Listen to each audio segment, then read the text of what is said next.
In 1874, a secret telegram was sent from St. Louis to the Arizona Territory. It was a deal made in blood and greed. The Vance family promised a beauty queen to a wealthy rancher, but when the time came, they sent the spare daughter instead. Flora Vance was shipped off like cattle, expecting a life of misery with a man she hated. But fate has a wicked sense of humor. The stagecoach never made it to the ranch. Instead, it was intercepted by the most feared warrior in the Dragoon Mountains. They thought they were sending a lamb to the slaughter, but they accidentally crowned a queen. This is the true, untold story of how the unwanted sister became the legend of the West. St. Louis, Missouri, April 14th, 1874. The parlor of the Vance estate smelled of stale cigar smoke and lavender water, a scent Flora Vance would forever associate with betrayal. "You cannot be serious, Father," Flora said, her voice steady despite the trembling in her hands. She stood before the mahogany desk, where Silas Vance, a man who loved his ledgers more than his children, refused to look her in the eye. "It is done, Flora," Silas grunted, scratching his signature onto a thick parchment. "Barnaby Thorne paid for a wife. He paid for a Vance, and he shall have one."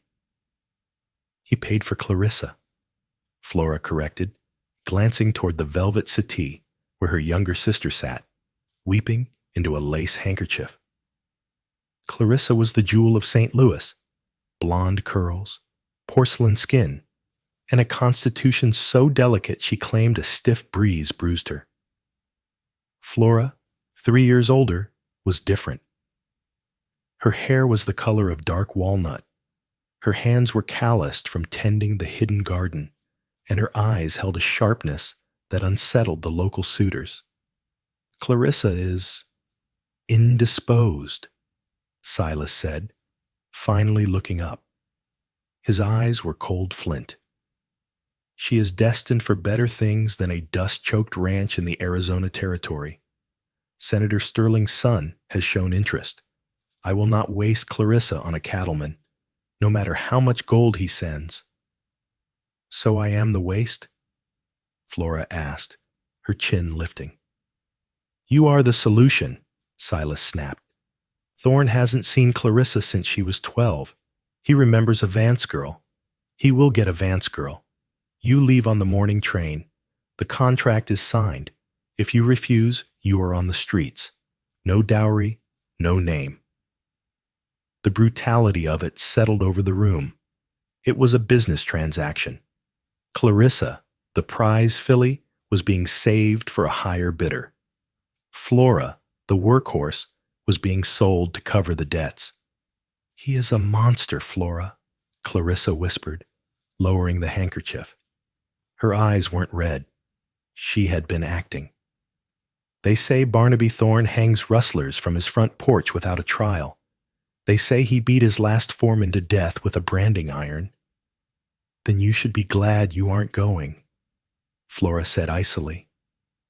The journey was a nightmare of soot and rattling steel. For 6 days, Flora sat in the third-class carriage, clutching a small carpet bag that contained everything she owned. 2 plain calico dresses, a Bible she never read, and a pearl-handled dagger her grandfather had given her before he died. "If you're going to be a sheep in a world of wolves, Flora," he had told her, "make sure you have iron teeth." She arrived in Tucson on a scorching Tuesday. The heat was a physical weight, pressing down on her chest. She stepped onto the wooden platform, dusting the coal ash from her skirt. She looked nothing like the portrait Silas had sent ahead, a painting of Clarissa. A man approached her. He was large, smelling of sour mash and unwashed leather. He wasn't Barnaby Thorne. He was a hired hand. "You the Vance girl?" he spat, looking her up and down with open disappointment. "Thorne ain't gonna like this. He ordered the blonde." Mr. Thorne paid for a bride, Flora said, her voice cutting through the dry air. I am here. Take me to the ranch, or put me back on the train. I care not which. The hand laughed, a wet, ugly sound. Feisty. Get in the wagon. It's a 6-hour ride through Apache country. Better pray the only thing we meet is a rattlesnake. They left the safety of the town, venturing into the vast, red-earthed silence of the desert. Flora watched the horizon. She didn't fear the Apache. She feared the man waiting at the end of the road. But as the sun began to dip, painting the sky in violent shades of bruised purple and blood orange, she realized the silence was too deep. Even the cicadas had stopped screaming. The attack didn't begin with a war whoop. It began with a snap. The led horse of the stagecoach buckled, an arrow piercing its neck. The driver, a man named Holloway, didn't even have time to reach for his shotgun before a second arrow took him in the shoulder, knocking him from the box. The wagon lurched violently, crashing onto its side. Flora was thrown against the wooden wall, her head cracking against the frame. Dust filled the cabin, choking and blinding. She lay there for a moment, ears ringing, heart hammering against her ribs like a trapped bird. Move, she told herself. Get the knife. She fumbled for her carpet bag, tearing it open to find the pearl-handled dagger. Outside, there was shouting, then the wet thud of a body hitting the dirt, followed by silence. Flora kicked the warped door open and crawled out into the blinding twilight. Holloway was dead. The horses were cutting loose. And standing in a semicircle around the wreckage were 6 men. They were Apache, NDE, as they called themselves. They wore buckskin breechclouts and high moccasins. Their faces were painted with stripes of white clay and black ash.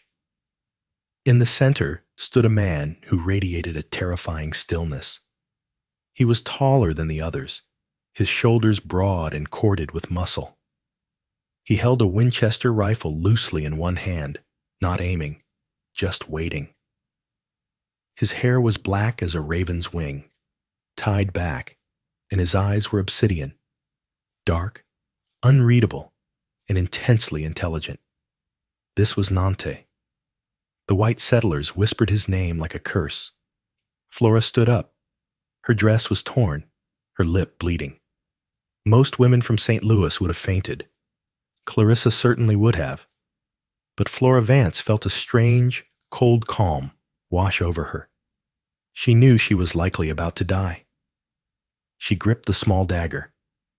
It was a pathetic weapon against 6 armed warriors, but she raised it anyway. One of the younger braves laughed, stepping forward with a knife of his own. He mocked her, making a grabbing motion. Nante said something in his tongue, sharp, guttural. The young brave stopped, looking back at his leader with confusion. Nante stepped forward. He ignored the young brave and walked straight toward Flora. He didn't look at the knife. He looked at her eyes. He stopped 2 feet away. The smell of sage and wood smoke clung to him. You fight? Nante asked. His English was broken, heavily accented but deep and clear. If I have to, Flora said. This, Nante gestured to the wreckage, then to the dagger.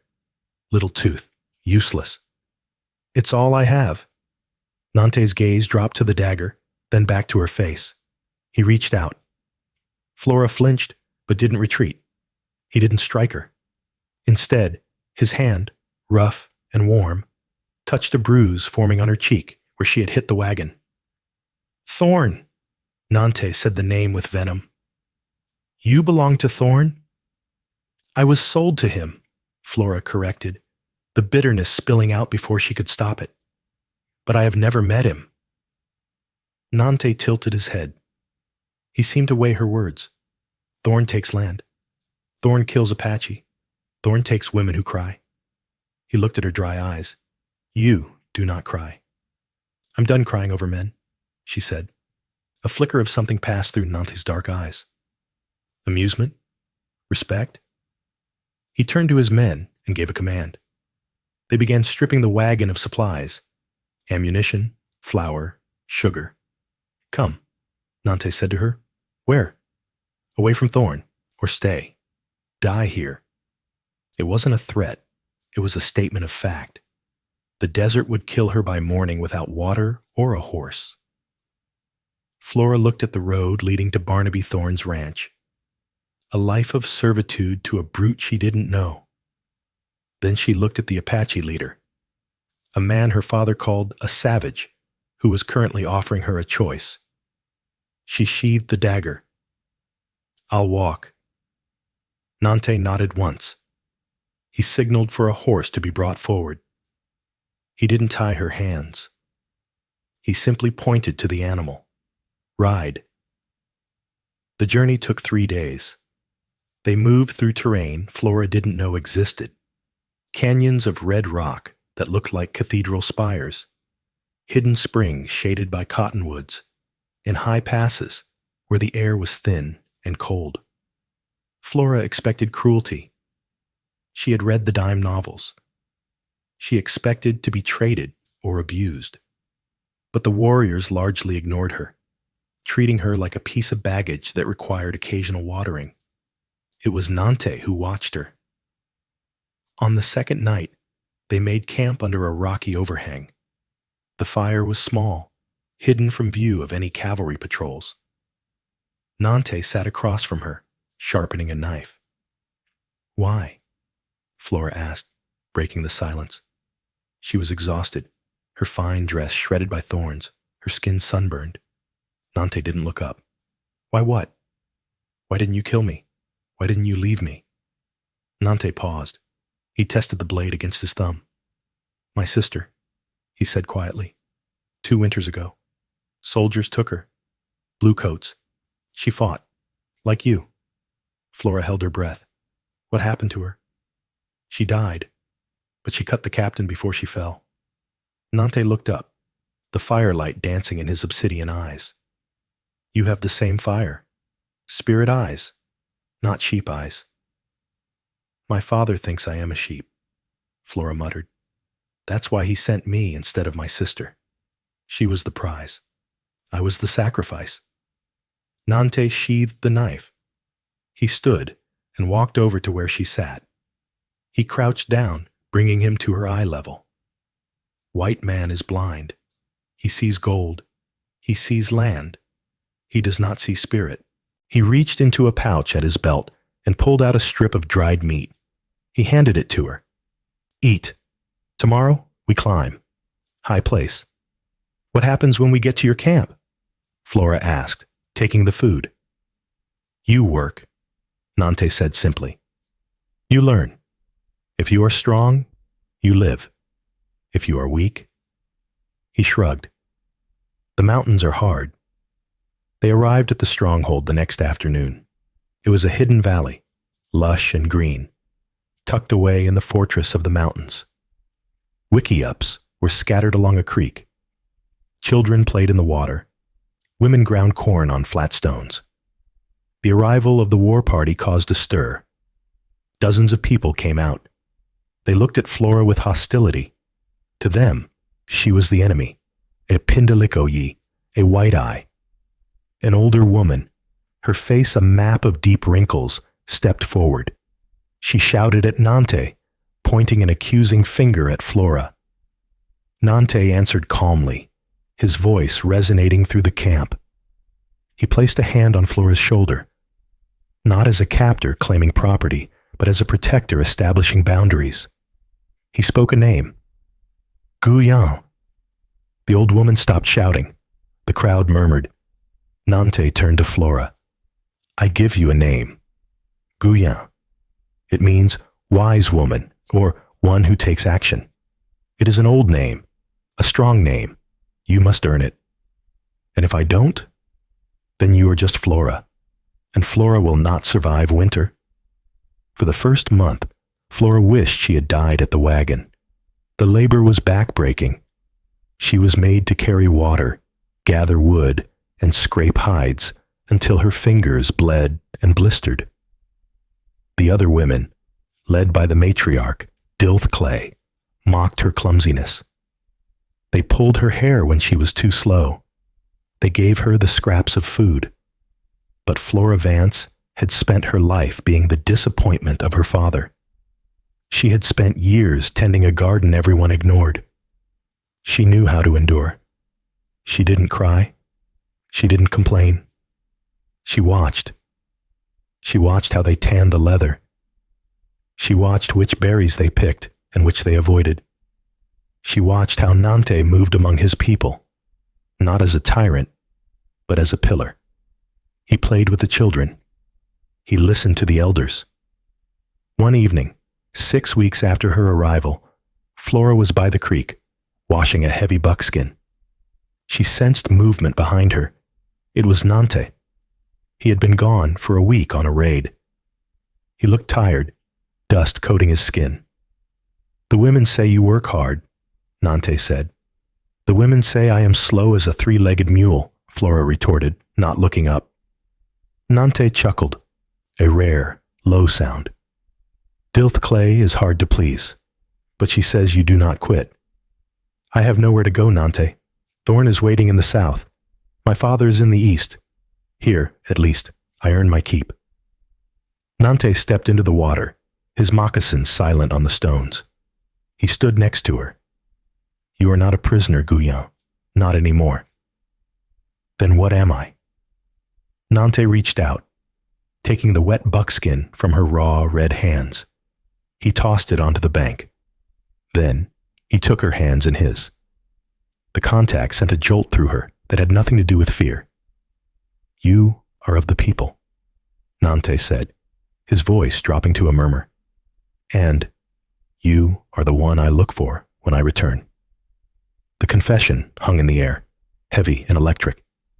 In St. Louis, romance was a contract, a dance of fans and bank accounts. Here, under the vast canopy of the Apache sky, it was raw and terrifyingly simple. "I am not Clarissa," she whispered, the old insecurity rising. "I am the ugly one." Nante frowned, confusing clouding his face. He lifted her hand and placed it against his chest, over the thudding of his heart. "To the Apache, beauty is not a painted face," he said fiercely. "Beauty is the knife that does not break. Beauty is the water in the desert. You are beautiful, Guyon, because you are alive, and you are strong."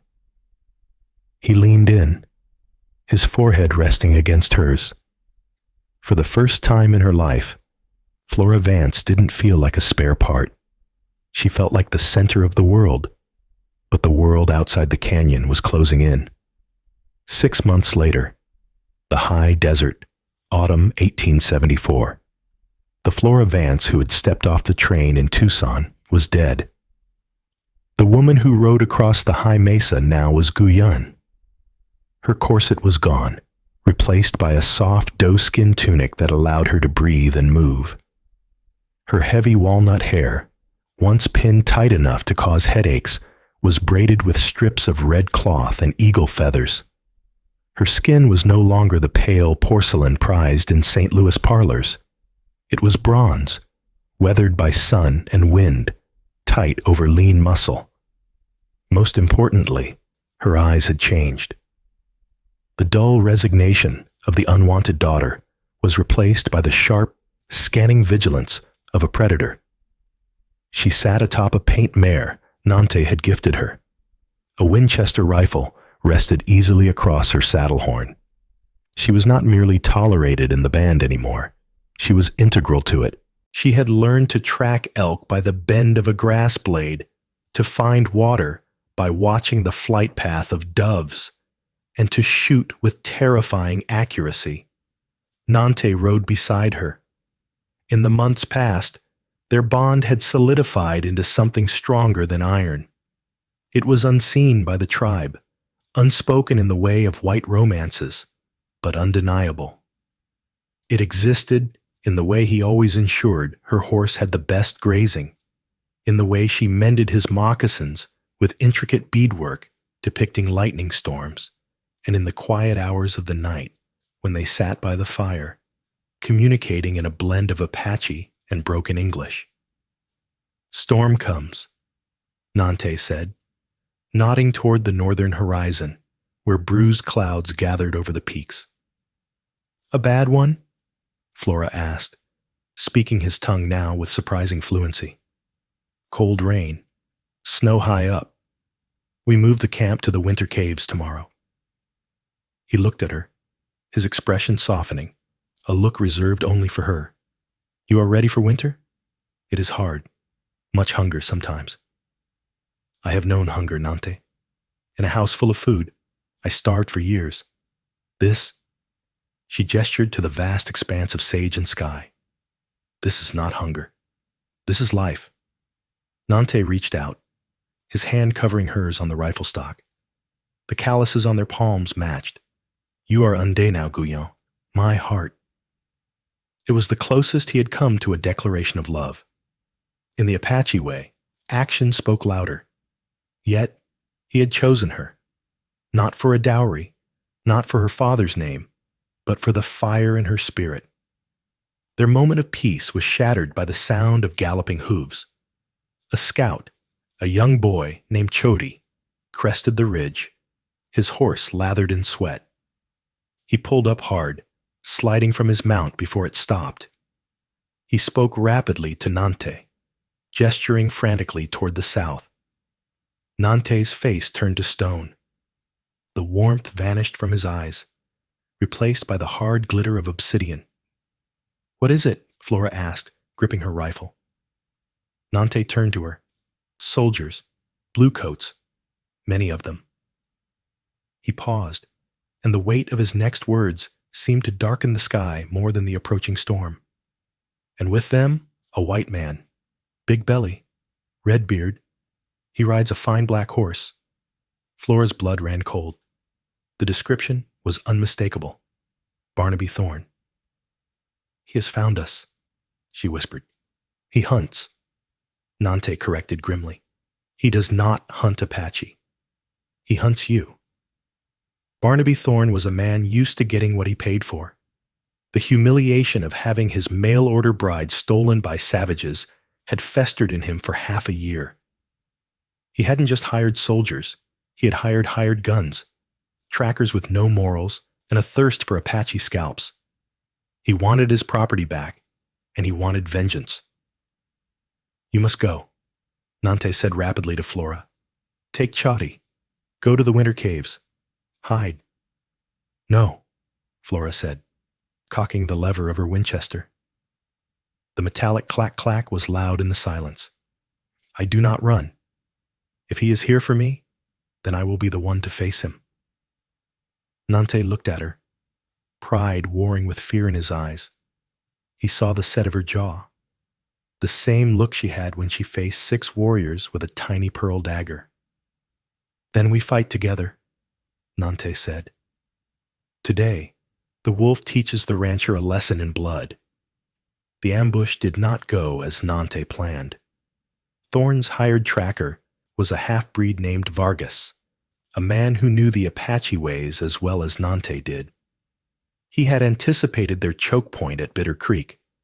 The first volley of rifle fire caught Nante's band exposed in the wash. 3 warriors fell in the first seconds. The air filled with the screams of horses and the pungent fog of black powder smoke. Flora was thrown from her mare when a bullet grazed its flank. She hit the rocky ground hard, rolling and coming up with her rifle. Chaos erupted around her. The blue coats charged on horseback, sabers flashing. "Guyan! To the rocks!" Nante roared over the din. He was on foot, moving with terrifying speed, his Winchester cracking, dropping a cavalryman with every shot. He was trying to draw their fire, to create a path for Flora and the women to escape. But the sheer number of attackers overwhelmed them. Thorne had brought 50 men against Nant's 12 warriors. Flora scrambled behind a boulder, firing until her barrel was too hot to touch. She saw Nante fighting 3 men at once, using his empty rifle as a club. Then, a shot rang out, distinct, heavier than the army carbines, a Buffalo Sharps rifle. Nante spun around, clutching his thigh. He went down. "No!" Flora screamed. She broke cover, running toward him, forgetting her training, forgetting everything but the man lying in the dirt. A lasso whipped through the air. The hemp rope settled over her shoulders and yanked tight, pinning her arms to her sides. She was jerked backward violently, falling onto her back. She looked up into the grinning face of a hired gun on horseback. He dragged her through the dirt and rocks toward the center of the creek bed where the firing was dying down. The surviving Apache were scattering, retreating into the impossible terrain where horses couldn't follow. Nante was gone, either dead or dragged away by his men. Flora was hauled to her feet and shoved toward a man sitting on a massive black stallion. Barnaby Thorne was fatter than she expected, his face ruddy with drink and sun. His red beard was streaked with tobacco juice. He looked her up and down, his expression shifting from triumph to confusion, and finally to repulsion. "What in God's name is this?" Thorne bellowed. He looked at the hired gun. "I paid for a Vance girl, a lady. You brought me a squaw." Flora stood tall, despite the ropes cutting into her arms. She was covered in dust and blood, her face painted with a stripe of red ochre. She stared right into Thorne's watery blue eyes. "I am Flora Vance," she said, her voice low and dangerous. "The woman you bought." Thorne scoffed. "You're a lying whore. Silas Vance showed me a picture. A blonde angel. Delicate. You look like you've been dragged backward through hell." "The blonde is my sister Clarissa," Flora spat. "My father kept the prize and sent you the spare. He cheated you, Mr. Thorne. Just like you tried to cheat the territory." Thorne's face turned a violent shade of purple. The realization that he had been swindled by the St. Louis banker and that he had spent thousands of dollars chasing the wrong sister enraged him more than the Apache attack. He leaned down from his saddle, his breath fouling the air around her. "Is that so? Well, your daddy ain't here, and I still paid for a wife." He grabbed her braid, yanking her head back painfully. "You think playing Indian changes anything? You're mine, and I'm going to break you just like I break my horses. Worse, because you made me wait." He turned to Vargas, the tracker. "Tie her to the saddle. We ride for the ranch. If she falls behind, let her drag." As they tied her wrists to the pommel of Thorne's saddle, Flora looked back toward the rocky slopes. There was no sign of Nante, but she knew, with a certainty that burned hotter than the sun, that if he had breath in his body, he was coming. She wasn't a damsel waiting for rescue. She was Guyon, and she was merely biding her time. The Thorne Ranch was a fortress built on misery. The main house was adobe and timber, sprawling and ugly, surrounded by a high stockade wall. It sat in the middle of a dust bowl, the vast herds of cattle having trampled the earth barren for miles around. Flora was thrown into a root cellar beneath the main house. It was dark, smelling of rotting potatoes and damp earth. For 3 days, she saw only Thorne's foreman, a sadistic man named Grady, who brought her water and stale bread, taking pleasure in kicking dirt onto her as he left. Thorne left her there to gentle down, as he put it. He was busy nursing his bruised ego and drinking away the realization that he'd been tricked by Silas Vance. On the 4th night, the cellar door opened. Thorne stumbled down the earthen steps, holding a lantern in one hand and a whip in the other. He reeked of whiskey. He hung the lantern on a hook. Flora stood up in the corner, her eyes adjusting to the light. She hadn't slept. She had spent 3 days loosening a rusted iron spike from the cellar wall. It was currently tucked into the waistband of her doeskin skirt. "Time to perform your wifely duties, girl," Thorne slurred, squinting at her. "I don't care if your daddy sent the wrong one. Avance is avance. You cost me a fortune." "You're a fool, Barnaby," Flora said coldly. "You think owning things makes you a man." Thorne roared, lashing out with the whip. It caught her shoulder, tearing the tunic, stinging like fire. Flora didn't cry out. She had endured worse than a drunkard's whip in the mountains. She waited. Grandfather said, "If you are a sheep, have iron teeth." Thorne staggered toward her, dropping the whip to grab at her dress. "I'll teach you to look at me like that, you filthy—" Flora moved. She didn't try to escape. She stepped into him. She drove the rusted iron spike upward with all the strength she had built, carrying water and scraping hides. It sank deep into Thorne's ample gut, just below the ribcage. Thorne gasped, his eyes bulging. He stepped back, looking down at the metal protruding from his stomach in disbelief. He made a wet, gurgling sound. Flora shoved him hard. He collapsed backward onto a pile of potato sacks, overturning the lantern. The glass shattered. Flames immediately licked at the dry burlap and straw on the floor. Flora didn't hesitate. She bolted up the stairs, slamming the cellar door shut and throwing the heavy wooden bolt. Below, Thorne began to scream, a sound that was quickly swallowed by the roar of the fire catching the timber beams of the house. She burst out into the cool night air of the courtyard. The compound was quiet. The hands were asleep in the bunkhouse.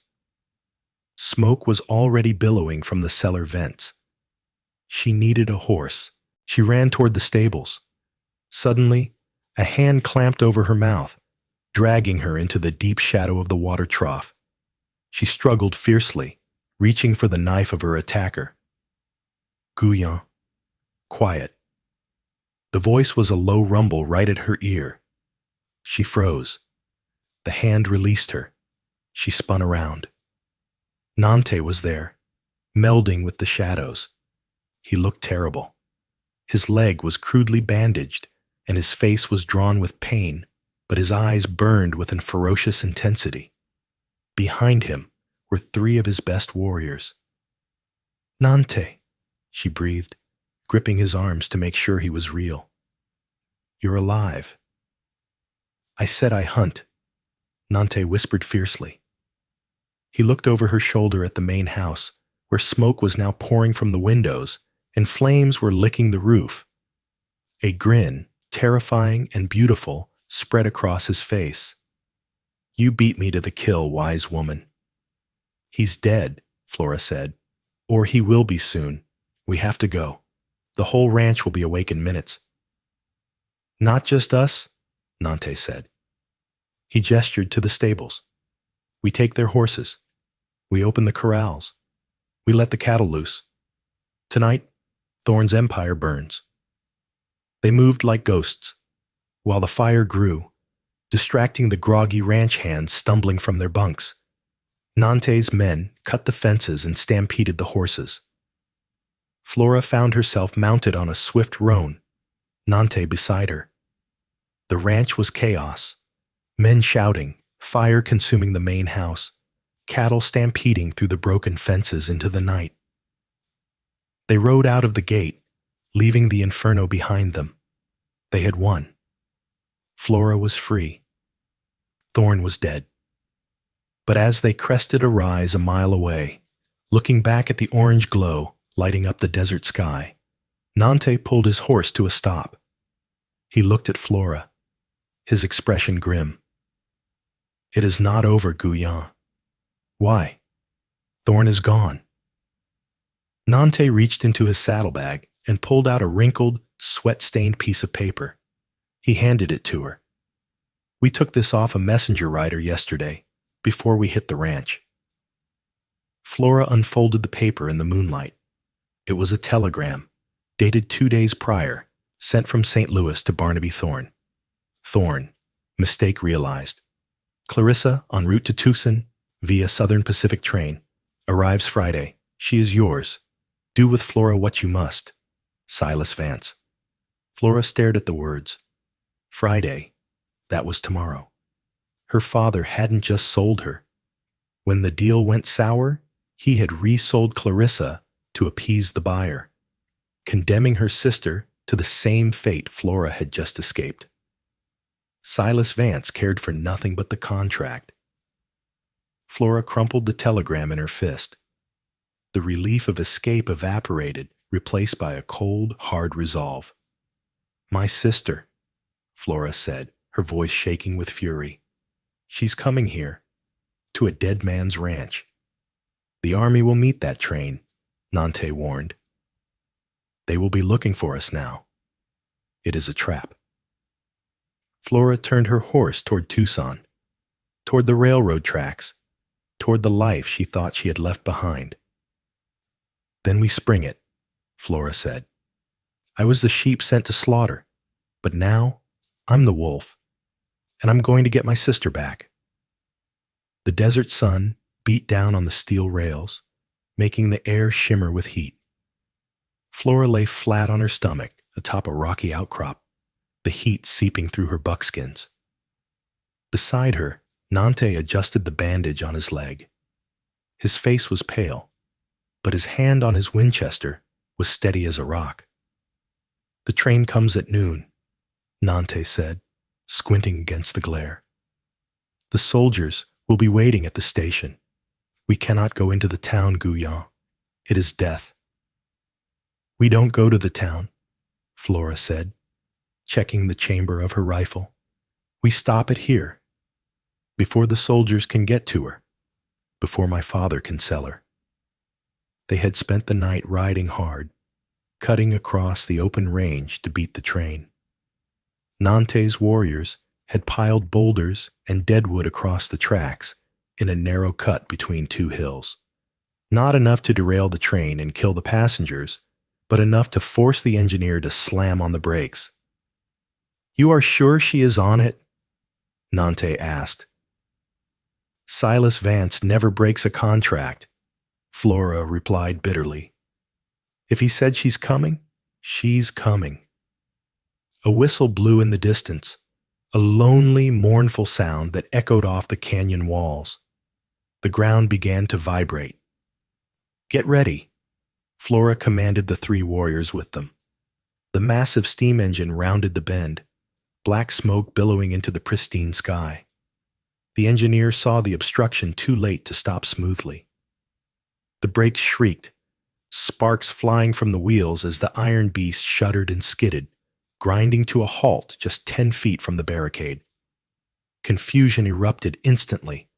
Passengers stuck their heads out of windows. The conductor stepped out, shouting. Now! Nante yelled. The Apache warriors didn't shoot to kill. They fired into the air, creating a wall of noise and panic. They rode down the slopes, circling the train, whooping and driving the passengers back inside. Flora didn't circle. She rode straight for the first-class carriage. She leaped from her horse onto the rear platform of the car, her moccasins silent on the metal. She kicked the door open. The interior was plush velvet and mahogany. Women screamed and clutched their children. Men reached for pocket pistols, but froze when they saw the wild-eyed woman with a Winchester leveled at them.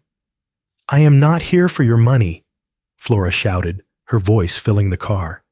I am here for a Vance. At the far end of the car, a man stood up. He was older, dressed in a pristine gray suit, holding a cane. Beside him sat a young woman in a yellow silk dress, looking terrifyingly pale. It was Silas Vance. He had come personally to ensure the delivery. Flora walked down the aisle. The passengers shrank back from her. She looked like a demon of the desert, dirty, dangerous, her hair wild, a knife at her belt. Silas squinted at her. He didn't recognize her. He saw only an Apache woman. "Savages!" Silas spat, raising his cane. "Get back! I have a pistol." "Put it down, Father," Flora said. The silence that followed was absolute. Silas froze. Clarissa, the girl in the yellow dress, gasped, her hands flying to her mouth. She stared at the woman in buckskins, looking past the war paint and the grit. "Flora," Clarissa whispered. "My God," Silas breathed, his face draining of color. You're alive." "Disappointed?" Flora asked, stopping 3 feet from them. "You sold me to a butcher, Father. You sent me to hell, but I didn't burn. I learned how to light the fire. I did what was necessary for the family," Silas stammered, his eyes darting to her rifle. "Thorne paid. Thorne is dead." Flora cut him off coldly. "I killed him last night, burnt his ranch to the ground. There is no buyer, Silas. There is no deal." Silas staggered back, hitting the seat. "Dead? But the money. I've already spent the advance."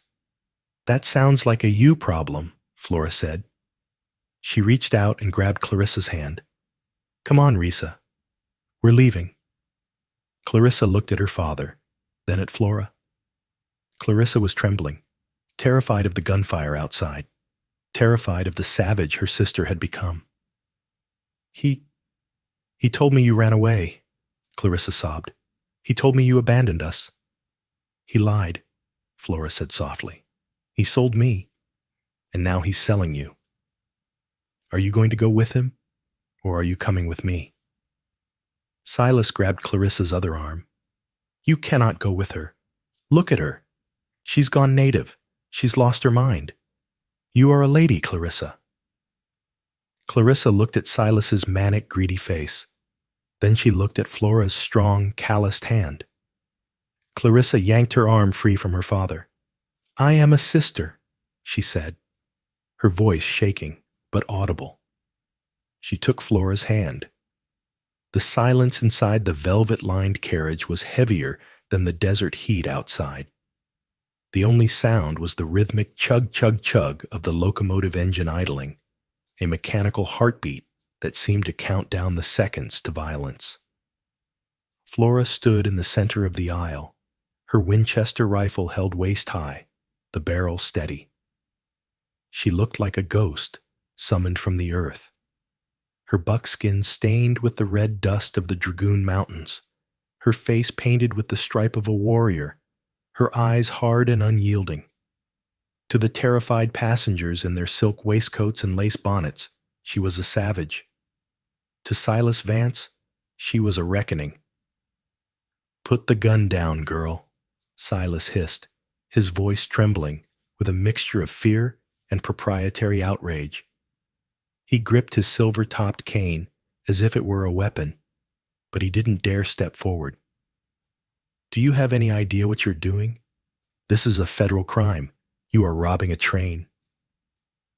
"I am retrieving what was stolen," Flora said, her voice raspy from days of riding and smoke. She didn't look at the passengers. Her gaze was locked on her sister. Clarissa sat frozen on the plush bench, her hands clutching the folds of her yellow silk dress. She looked at Flora, really looked at her, for the first time in 6 months.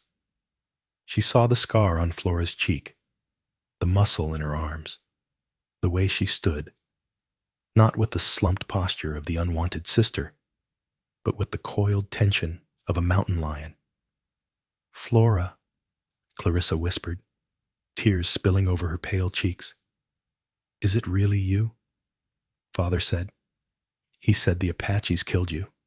He said you died screaming." "He lied," Flora said, her voice softening just a fraction. "He sold me, Risa. He traded me for a debt clearance. knowing I would be sent to a man who beats his dogs and brands his workers. And when that man died, he packaged you up to take my place. That is business, Silas roared, his face flushing a mottled purple. It is survival. The Vance name is bankrupt, you ungrateful wretch. We needed the Thorn Alliance. And now you have ruined it. You've burned the ranch? You've killed the golden goose? I cooked the goose, Father, Flora said coldly. And now I'm taking the only thing of value left in this family. She held out a hand, calloused and dirty, toward her sister. Stand up, Clarissa. You cannot have her. Silas lunged, grabbing Clarissa's wrist with bruising force. She is going to Tucson. I will find another buyer. Senator Sterling is there. I said. Flora cocked the lever of the Winchester, the mechanical clack echoing like a gunshot in the confined space. Stand up. The passengers gasped and shrank back. Silas froze. He looked at the rifle, then at the wild, deadly look in his eldest daughter's eyes. He released Clarissa's wrist as if it burned him. Clarissa stood up. Her legs were shaking, but she moved toward the aisle. She looked at her father, a man she had worshipped, a man she realized now viewed her as nothing more than livestock with a pretty face. Then she looked at the sister she had ignored for years. I'm coming, Clarissa breathed. No one is going anywhere. The shout came from the rear of the car. The mahogany door burst open with a crash that shattered the glass pane. 2 U.S. Marshals, traveling undercover to Tucson, stormed in, their Colt peacemakers drawn and leveled. Drop the weapon, the lead marshal, a man with a walrus mustache, bellowed. Federal marshals, drop it or we fire. Panic erupted. Women screamed, diving onto the floor. Men scrambled over seats to get out of the line of fire. Flora was trapped. The aisle was narrow. She was exposed. If she fired, she might hit a passenger. If she surrendered, she would hang before the sunset. Guyon! Down! The shout came from above. Before the marshals could pull their triggers, the roof ventilator of the carriage was kicked in. A dark shape dropped from the ceiling like a thunderbolt. It was Nante. He landed in a crouch between Flora and the marshals, moving with a speed that defied the cramped quarters. He didn't have his rifle. It was too long for close combat. In his hand flashed a heavy Bowie knife.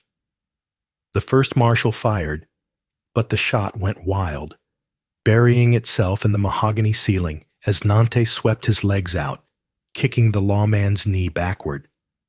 The bone snapped with a sickening crunch, and the marshal went down screaming. The second marshal turned his gun on Nante, but Flora was already moving. She couldn't shoot Nante, so she aimed high, shattering the oil lamp hanging directly above the lawman's head. Kerosene rained down, followed instantly by the burning wick. The marshal's coat caught fire. He dropped his gun, batting frantically at the flames, shouting in panic. "The window!" Nante roared, grabbing Flora by the shoulder. "The door is blocked! Go!" The train lurching forward. The engineer, hearing the commotion and gunshots, had panicked and opened the throttle.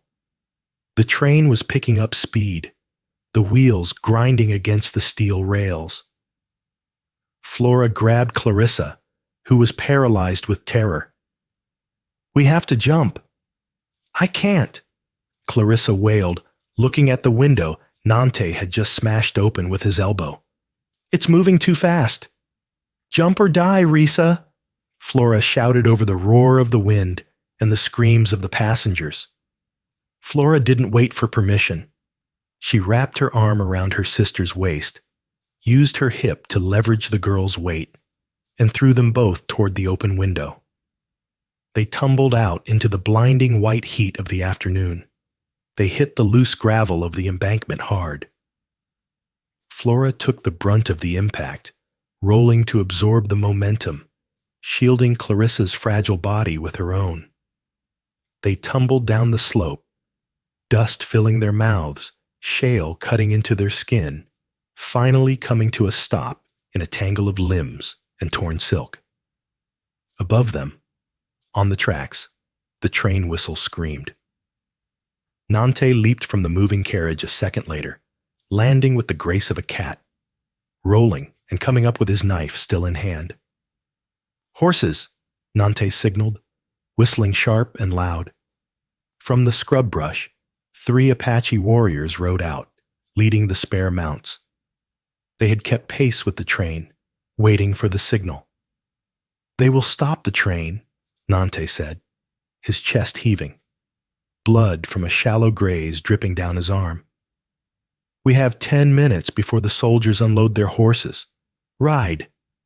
Flora hauled Clarissa to her feet. The yellow dress was shredded, covered in grease and dirt. Clarissa was sobbing, hysterical, clutching her side. "Get on the horse," Flora commanded, lifting her sister onto the back of a paint pony. "Hold the mane. Do not let go." Flora vaulted onto her own mare. Nante was already mounted. They kicked their heels, and the horses surged forward, galloping away from the tracks, diving into the labyrinth of red rocks and slot canyons where the iron horse could not follow. 2 hours later, the pace was brutal. They rode until the horses were lathered in foam, cutting through dry washes and up steep shale trails that would have broken the legs of cavalry mounts. Finally, deep in a hidden box canyon known only to the Apache, Nante signaled a halt. The silence of the desert rushed back in, broken only by the heavy breathing of the horses and Clarissa's quiet weeping. Flora slid from her saddle. Her body ached in 100 places. The adrenaline was fading, leaving behind a cold, hard clarity. She walked over to Clarissa's horse and helped her sister down. Clarissa collapsed onto a flat rock, trembling violently. She looked at her hands, which were scraped and bloody. She looked at the savage wilderness around her. Then she looked at Flora. We robbed a train," Clarissa whispered, her voice sounding thin and childish. "Father, the marshals." "Father is alive," Flora said, taking a canteen of water from her saddlebag and handing it to Clarissa. "He will tell the story he wants to tell. He will say we were kidnapped or killed." Clarissa drank greedily, water spilling down her chin. She lowered the canteen and looked at Flora with wide, terrified eyes. "You saved me. Why? I didn't save you. When he sent you away, I was relieved, Flora. I was relieved it wasn't me." The confession hung in the air, raw and ugly. Flora knelt in the dust before her sister. She took Clarissa's soft, trembling hands in her own rough, scarred ones. "I know," Flora said softly. "I know you were. We were raised in a cage, Rissa. We were taught to fight each other for the scraps of affection Father threw us. You were the prize, and I was the shield. But I'm not playing his game anymore." "What do we do now?" Clarissa asked, looking around at the Apache warriors who watched them with stoic faces. "Do we go to the mountains? Do I become like you?" Flora shook her head sadly. She reached out and touched a lock of Clarissa's blonde hair. "No, you would not survive the winter, Rissa. This life, it is hard. It is hunger and cold and war. You are soft.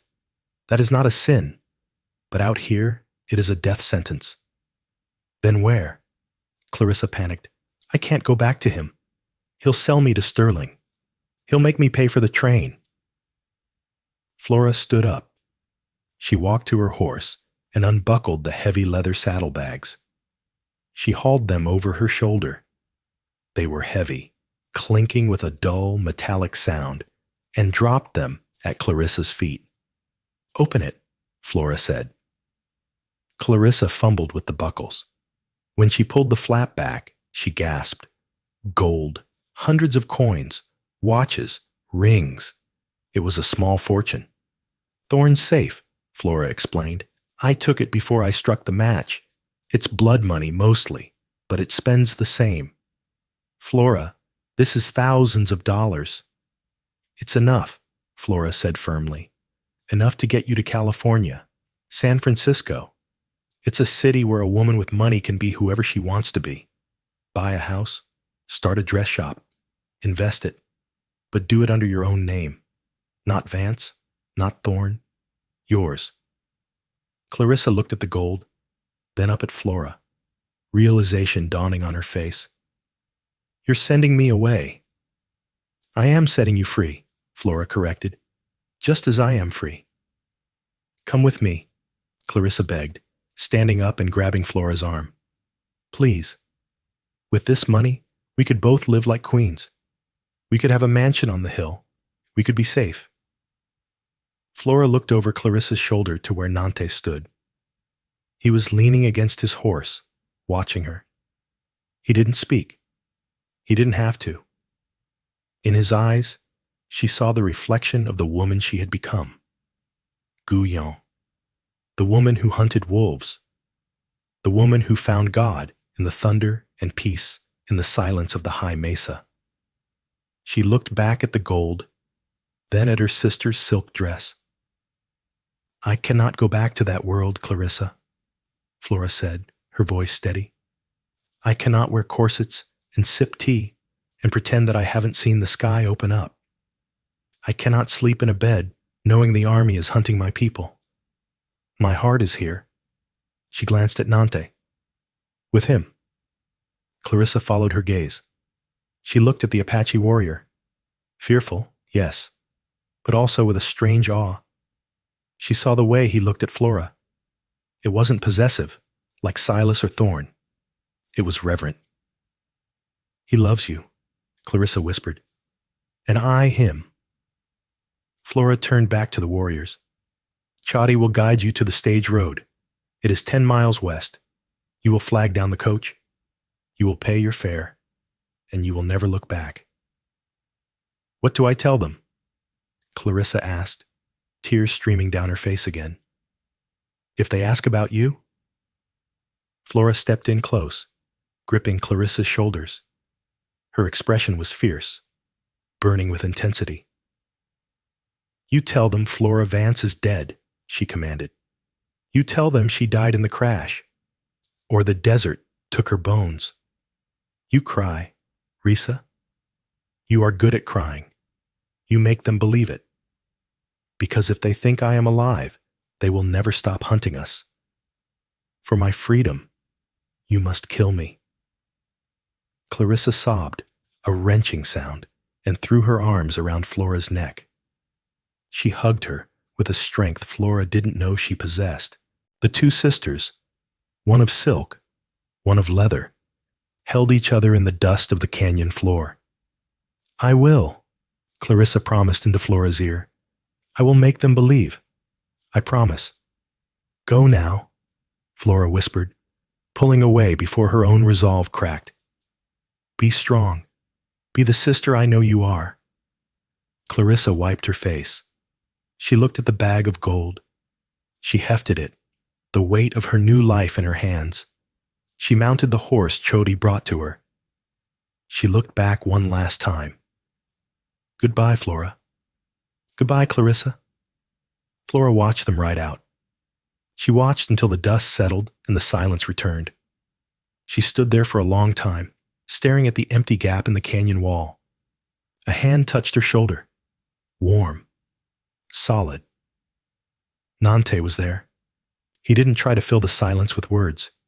He simply stood with her, a silent sentinel against the grief. She will live? Nante asked quietly. She is a Vance, Flora said, wiping a single tear from her cheek with the back of her hand. She will survive. She has gold now. In my world, that is the only armor that matters. And you? Nante turned her to face him, his thumb tracing the line of her jaw. You have no gold. You have no name. Flora looked up at him. She looked at the endless blue sky, the red cliffs, the wild, untamed land that stretched out forever. She felt the beat of her own heart, strong and free. I have the wind, she said, leaning her forehead against his chest. I have the mountains, and I have you. Nante smiled, a rare, brilliant thing that lit up his dark eyes. He swung onto his horse and reached a hand down to her. Come then, Guyon, he said. The winter camps are far, and we have a legend to write. Flora took his hand and swung up behind him. She didn't look back at the tracks, or the town, or the life that could have been. She looked forward, into the wild deep, and rode into history. And that is the incredible, tragic, and triumphant story of Flora Vance. She was the sister who was thrown away, the spare heir sent to a fate worse than death, only to find her true power in the most unlikely of places. It's a reminder that sometimes the worst things that happen to us are actually the keys to our freedom. Flora didn't just survive. She evolved. She turned her father's betrayal into an empire of her own making, proving that while you can be sold, your spirit can never be bought. If you enjoyed this twist-filled saga of the Wild West, please smash that like button. It really helps the channel grow. What would you have done if you were Flora? Would you have saved the sister who took your place? Let me know in the comments below. Don't forget to subscribe and hit the bell so you never miss a story. Thanks for watching, and I'll see you in the next video.